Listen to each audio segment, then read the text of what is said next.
So guys ఇది idiom series. So ఈ series మొత్తం కూడా ఇడియమ్స్ డైలీ 10 ఇడియమ్స్ అయితే వస్తూ ఉంటాయి. సో దీని ఇలా కాకుండా మీకు డైలీ 100 ఇడియమ్స్ కావాలన్నా సరే మన ఛానల్లో అప్లోడ్ అవుతూ ఉన్నాయి వీడియోస్. సో మన ఛానల్ ఓపెన్ చేసి మీరు ఆ వీడియోస్ ని చెక్అవుట్ చేయొచ్చు. సో ఈ రోజు మన 10 ఇడియమ్స్ వచ్చేసి ఫూల్స్ పారడైజ్ అంటే being happy for foolish reasons. Fool's paradise అంటే చెప్పొచ్చు. పారడైజ్ అంటే ఎంజాయ్ చేయడం ప్లేస్ అది పారడైజ్ అంటే. So being happy for foolish reasons అంటే ఫూలిష్ రీజన్స్ కోసం కూడా హ్యాపీగా ఉండడం అనమాట.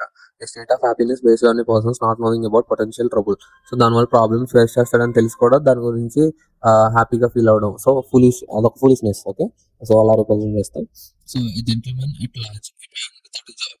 సో ఈ జెంటిల్మెన్ ఎట్ లార్జ్ అంటే a person without job. Okay, next వచ్చేసి ఈ golden mean means middle course between two extremes, neither too much or not too little. So too ఎక్కువ కాదు అలాగని తక్కువ కాదు. సో మిడిల్ గా ఉండడం అనమాట. గోల్డెన్ మీన్ అంటే కరెక్ట్ గా మధ్యలో ఉండడం, ఎగ్జాక్ట్ గా మిడిల్ లో ఉండడం.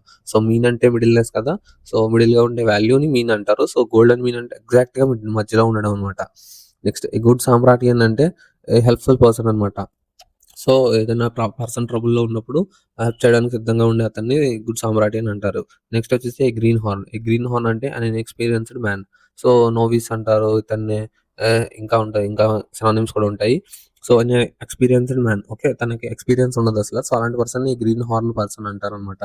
నెక్స్ట్ ఈ గ్రే ఏరియా అంటే area where things aren't clearly defined. అంటే అదొక ఏరియా, అక్కడ ఏం జరుగుతున్నాయి ఏమున్నాయి అనేవి కరెక్ట్ గా తెలియదు ఎవరికి. సో అదేంటంటే అన్క్లియర్ సిచ్యువేషన్ అనమాట. So it's called grey hair అనమాట. Next a hair in the butter అంటే ఛాలెంజింగ్ సిచ్యువేషన్. సో ఒక బట్టర్ లో హెయిర్ ఉంటే దాన్ని ఎత్తకడం అంత కష్టము. సో అలా అంత ఛాలెంజింగ్ సిచ్యువేషన్ అనమాట. నెక్స్ట్ వచ్చేసి ఏ హెయిర్స్ బ్రెత్ అంటే ఒక హెయిర్ యొక్క బ్రెత్ కనుక్కోవడం అనేది చాలా కష్టం అనమాట. దానికి తగ్గ ఎక్విప్మెంట్ కూడా చాలా డిఫికల్ట్ గా తయారు చేయడం చాలా కష్టం.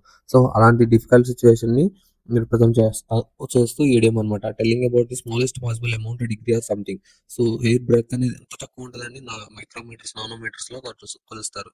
సో అంత తక్కువ కొలవడం రిప్రజెంట్ చేయడం ఈ ఈడియం అనమాట.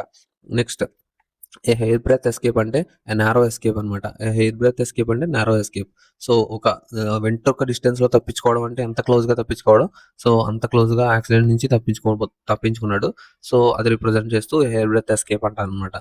Next hard nut to crack అంటే difficult task, tough challenge, difficult person, inflexible person who is hard to convince. Sorry, ఇక్కడ హార్డ్ నట్ టు క్రాక్ అంటే ఒక నట్ అనేది ఎంత స్ట్రాంగ్ గా ఉంటుంది క్రాక్ చేయడానికి. సో దాన్ని రిప్రజెంట్ చేస్తూ ఈ ఈడియం అయితే వచ్చిందనమాట. సో ఇవే ఇవాళ 10 ఈడియమ్స్. సో నెక్స్ట్ వీడియోలో ఇంకొక 10 ఈడియమ్స్ చూద్దాం. సో ఇలాంటి క్వాలిటీ కంటెంట్ కోసం మన ఛానల్ ని ఫాలో చేసి సబ్స్క్రైబ్ చేసుకోండి guys. So see you in the next video. Bye by.